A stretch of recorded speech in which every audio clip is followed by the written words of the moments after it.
Hello students, today we are going to discuss another topic. The topic is laying of pipeline. This is the last topic in the unit 1 of environmental engineering for your 6th semester. Uh, the laying of pipeline is done in several steps. These steps are given here. The first step is detailed map preparation. The second step is the center line marking. The third step is unloading. The fourth step is storing, then cutting, trenches, laying, backfilling, and temping. Right now, we have to study a little elaborated on these steps that I have given. So, the first step is the detailed map study. Map showing all road, cable lines, lanes, etc. is prepared. Pipeline with size and length is marked. The position of existing pipeline, curb lines, sewer lines will also be marked. तो सबसे पहले हम क्या कर रहे हैं, हम detailed map study कर रहे हैं. अगर हमको पाइपलाइन बिछानी, देखिए पाइपलाइन जब बिछानी होती है तो पाइपलाइन जो है वो बिछाने का पर्पस जो है वो वाटर सप्लाई के लिए है, राइट. अब ये वाटर सप्लाई की जो पाइपलाइन है, this can be a replacing pipeline, यानी कि किसी समय में वहाँ पर पहले भी पाइपलाइन डाली गई थी जो पाइपलाइन आज के समय में उपयुक्त नहीं है, चाहे वो पॉपुलेशन इंक्रीज की वजह से हो और चाहे वो अपना डिज़ाइन पीरियड पूरा कर चुकी हो.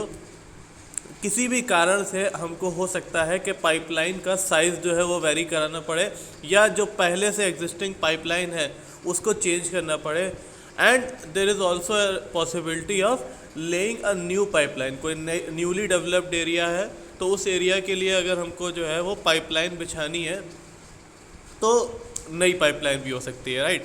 तो हमको जो है सबसे पहला स्टेप हमारा क्या होता है, सबसे पहला स्टेप हमारा होता है detailed map study. Detailed map study में क्या करना है हमको, सबसे पहले हमको एक मैप प्रिपेयर करना है जिसमें वहाँ पर एग्जिस्टिंग रोड्स जो हैं उनको दर्शाया जाएगा, वहाँ पर जो केबल लाइंस हैं उनको दर्शाया जाएगा, वहाँ पर कितनी लेन्स हैं वो उनको दर्शाया जाएगा, राइट. अब इनके ऊपर जो है जो आपने रोड्स बना रखी हैं, तो जिस जगह पर आपको जो है जितने साइज़ का पाइप डालना है, ठीक है, उसको जो है हमको मैप पे मार्क करना पड़ेगा.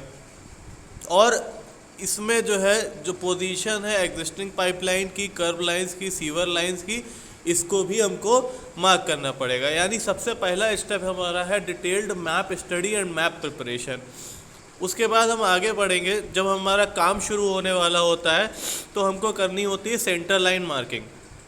सेंटर लाइन मार्किंग क्या है, हमको जो मैप में हमने जो ड्राइंग बना रखी है for length of pipe and for a certain cross section of pipe, certain diameter of pipe, ठीक है, उसको जो है हमको बिछाने के लिए उसकी जो है सेंटर लाइन मार्किंग करनी पड़ती है. सेंटर लाइन मार्किंग जो होती है वो इसलिए की जाती है सेंटर लाइन मार्किंग, क्योंकि हमको भाई अगर जो है पाइपलाइन बिछानी है तो इट इज़ नॉट नेसेसरी कि हम पूरी रोड खोद डालें. मान लीजिए कि रोड जहाँ पर है वहीं पे पाइपलाइन बिछनी है, तो हम ऐसा तो नहीं करेंगे कि पूरी रोड खोद डालेंगे.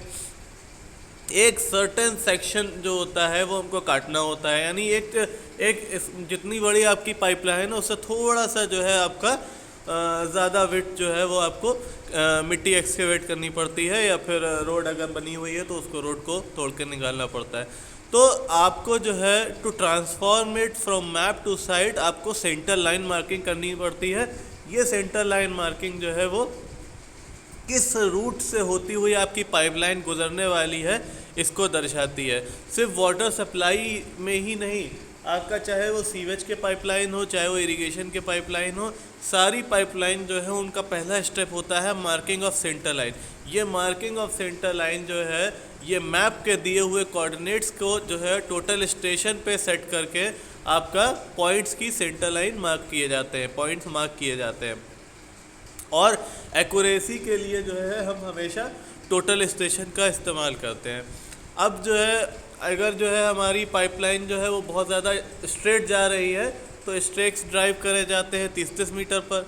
और अगर जो है कर्व सेक्शन है तो स्ट्रेक्स जो है वो स्ट्रेक्स मतलब कि उनको ये दिखाने के लिए कि हाँ किधर से भाई through out the length of the pipeline तो आप पॉइंट्स मार्क करते नहीं चलेंगे कि डॉट डॉट डॉट डॉट बनाते चले गए, तो आप जो है कुछ दूरी पे पाइप जो है आपकी स्ट्रेक्स गाड़ते हैं।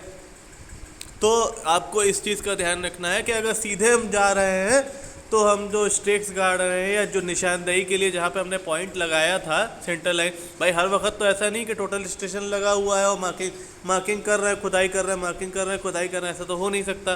तो इसलिए स्ट्रेक्स गाड़ दिए जाते हैं लाइन से काम होने से पहले। और वो स्ट्रेक्स जो है अगर आपका सीधा लाइन है तो 30-30 मीटर पे गाड़े जाते हैं, अगर कर्व आ रहा है तो 7 से 15 मीटर पे गाड़े जाते हैं। ये चीज़ आप लोग हाईवे में भी आप लोगों ने देखी होगी कि जब कोई भी हाईवे जो है वो अपग्रेड हो रहा होता है, बन रहा होता है, तो हर 20 मीटर पर जो है वो एक कील गाड़ दी जाती है for centre line marking, right. तो जो टोटल स्टेशन पॉइंट आपने सेंटर लाइन मार्क किया है उस पॉइंट को जो है वो आप किसी और समय में, यानी मान लीजिए आज मार्किंग करी है तो अगर आपको उसको 4 दिन बाद काम चालू कराना है उसका सेंटर लाइन मार्किंग के अक्रॉस जो है वो खुदाई कराने का, तो इसलिए वहाँ पर आपको कुछ निशान लगाने पड़ते हैं, राइट। तो this step is called your centre line marking. Next आपका very important step is unloading.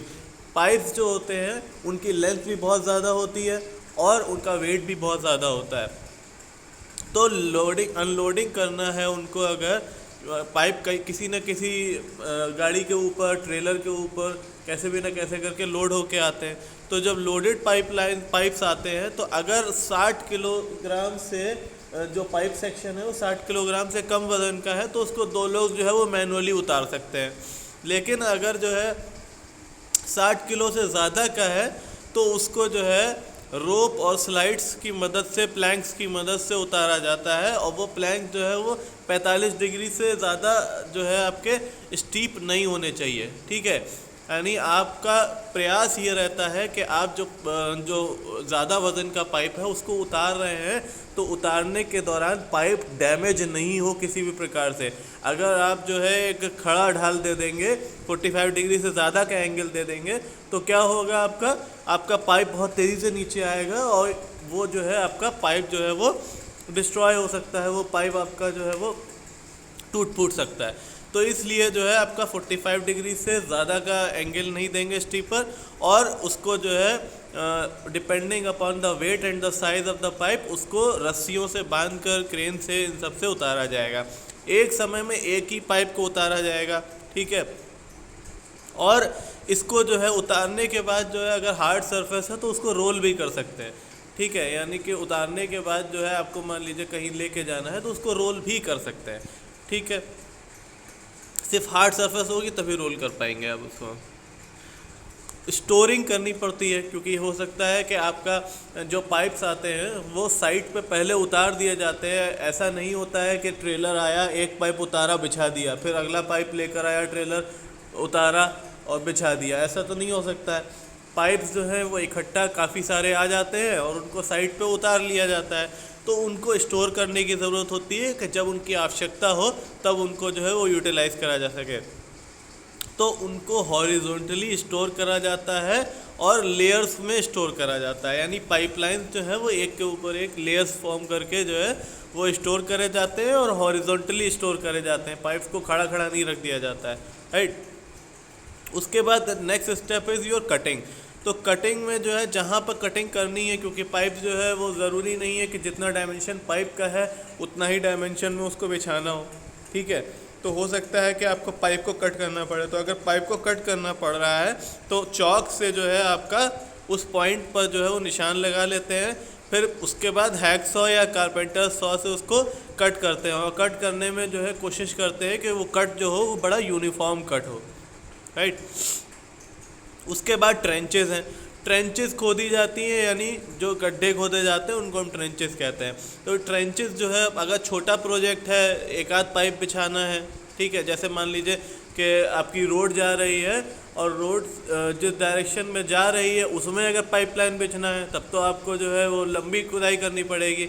और अक्रॉस मान लीजिए अगर उसमें 2 पाइप डाल के रोड क्रॉस करानी है, ठीक है, तो ऐसे केसेस में क्या है कि हम लोग हाथ से उसको छोटा सा अगर काम है तो उसको हम लोग मैनुअली भी कर सकते हैं, लेकिन मैनुअली नहीं करा जाता है, ठीक है। इन करंट प्रैक्टिस मैनुअली खुदाई नहीं करी जाती पाइप बिछाने के लिए, ठीक है।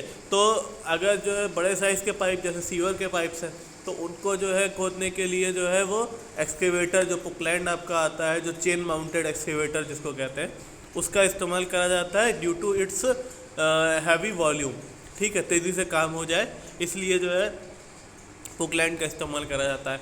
और छोटा अगर जो है वो शैलो है, पाइप जहाँ पर ले करना है वो शैलो है, या फिर जो है आपको छोटे छोटे ट्रेंचेस बनाने हैं तो आप जेसीबी का भी इस्तेमाल कर सकते हैं, राइट। अब ये जो आपका जो आप ट्रेंचेस फॉर्म कर रहे हैं, ये ट्रेंचेस जो है वो एक ऐसा नहीं है कि रैंडमली आपने कितना भी खोद दिया, उनकी डेप्थ भी फिक्स रहती है कि इतने डेप्थ पे पाइपलाइन बिछेगा, ठीक है, और उनका ग्रेडियंट भी फिक्स रहता है, राइट। तो ग्रेडियंट और डेप्थ के अकॉर्डिंग ही खुदाई करनी चाहिए। और उसके लिए हम लोग क्या करते हैं, उसके लिए हम लोग ये करते हैं कि जो हमारा जितना डेप्थ पे हमारी खुदाई करनी है, हमारी खुदाई हो रही होती है तो वहाँ पे जो सुपरवाइज़र या जो जेई वहाँ पर होता है वो आपका स्टील टेप लेके जो है वहाँ पे खड़ा होता है और वो उसको चेक करता रहता है कि हाँ अभी और खोदो, अभी और खोदो, और उसके बाद जो है उसका लेवल दिया होता है, ठीक है।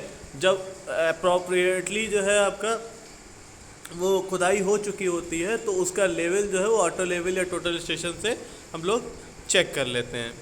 जब रोड के अंडर जो है पाइप बिछा रहे हो, इसको ऊपर से आपका ट्रैफिक गुजरना है, तो हमारी कोशिश ये रहती है कि कम से कम 1 मीटर का कवर जो है वो पाइप को दिया जाए, ताकि पाइप जो है वो आपका अफेक्टेड ना हो ट्रैफिक मूवमेंट की वजह से, ठीक है।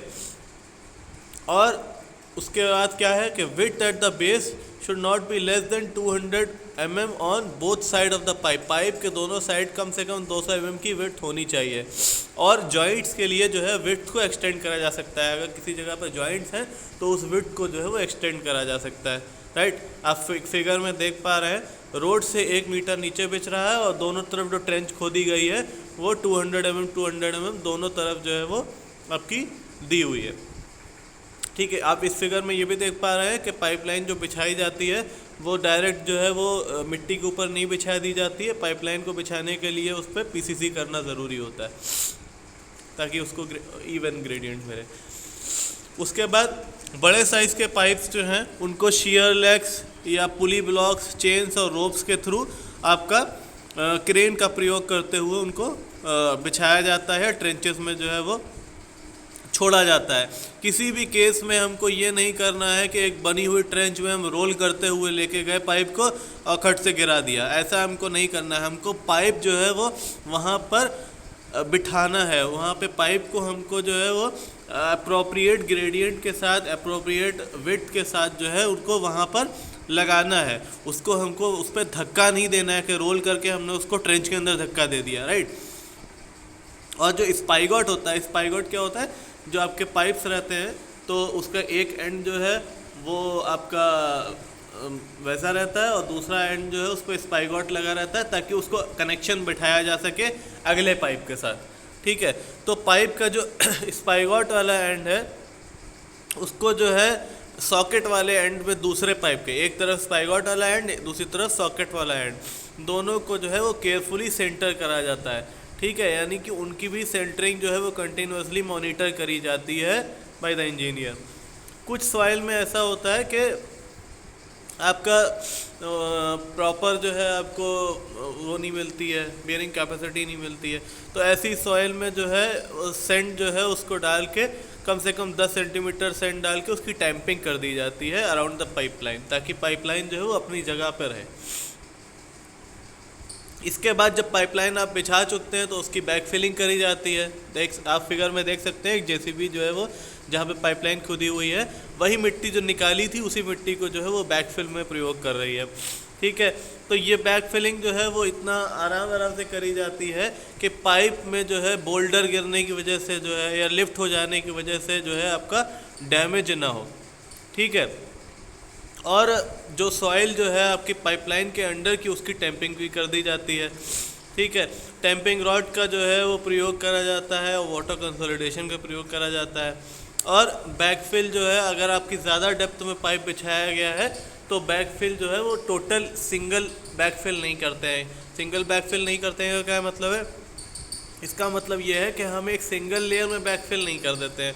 अगर हमको जो है वो बैकफिलिंग करनी है तो हम उसको भी 2 या 3 लेयर में बैकफिल कर सकते हैं। जैसे आप मिट्टी पे सबग्रेड बनाते हैं तो एक ही बार में 500 mm की लेयर नहीं डाल देते, तो इसलिए उसी तरीके से इसमें भी ये है कि जब आप बैक फिलिंग करेंगे तो ज़रूरी नहीं है कि आप जो है वो सिंगल एफर्ट में पूरी बैक फिलिंग कर दें, आप जो है उसको लेयर बाय लेयर भी बना सकते हैं, राइट। अब पाइप की टेस्टिंग के क्या प्रोसेसेस हैं, क्या क्या स्टेप्स इन्वॉल्व है वो हम देखेंगे। स्टेप 1 क्या है आपका? From section two section, 1 section at a time. Pipe में एक सेक्शन एक टाइम पे चेक होगा, ठीक है। डाउन स्ट्रीम वॉल जो है उसको क्लोज कर देंगे, अप स्ट्रीम वॉल को ओपन कर देंगे। डाउन स्ट्रीम वॉल क्लोज है, अप स्ट्रीम वॉल जो है वो ओपन है, तो पानी भरना शुरू हो जाएगा। अब इसमें हम लोगों को एयर वॉल्स चेक करने हैं, वो जो है प्रॉपरली ऑपरेट होने चाहिए फिलिंग के दौरान, राइट। उसके बाद दोनों स्लाइस गेट्स बंद कर देंगे। फिर क्या करेंगे? प्रेशर गेज जो है वो फिट करेंगे। प्रेशर गेज को फिट करने के लिए पाइप में होल छोड़े जाते हैं, पाइप में प्रेशर चेक करने के लिए, ठीक है। तो जहाँ पर वो होल छोड़े गए हैं वहाँ पे प्रेशर गेज लगा के प्रेशर चेक करेंगे, ठीक है। और section is connected to the delivery side of the pump through a small bypass valve to develop pressure in the section. इस बाईपास वॉल्व को क्लोज कर देंगे, ठीक है। क्लोज करके इसको पाइपलाइन में जो पानी है इसको अंडर प्रेशर रखेंगे 24 आवर्स पे। 24 आवर्स तक जब पाइपलाइन में पानी जो है वो अंडर प्रेशर रहेगा और डाउन स्ट्रीम का वॉल्व क्लोज है, तो अगर कोई भी डिफेक्ट होगा, कोई भी लीकेज होगा, तो वो आपको पता चल जाएगा कि यहाँ पर लीकेज है या यहाँ पर जो है आपका डिफेक्ट्स आ गया है, ठीक। उसके बाद ये सब करने के बाद जो है इस पाइपलाइन को डिसइंफेक्ट करेंगे। क्या करेंगे आप? 50 मिलीग्राम पर लीटर के हिसाब से जो है वो क्लोरीन ऐड कर देंगे वाटर सप्लाई में। और जब वो क्लोरीन वाला वाटर जो है उसको 12 आवर तक जो है वो पाइपलाइन में जो है उसको वो करेंगे और उसके बाद उसको फ्लश कर देंगे, ठीक है। तो इससे जो है वो पाइपलाइन डिसइंफेक्टेड हो जाएगी। ये है आपकी टेस्टिंग ऑफ पाइपलाइन और आपका laying and jointing of the pipeline, ठीक है। Thank you very much. और ये स्लाइड से देख के ही आप लोगों को नोट्स बनाने हैं, तो please complete your notes and get back to me on WhatsApp. Thank you so much.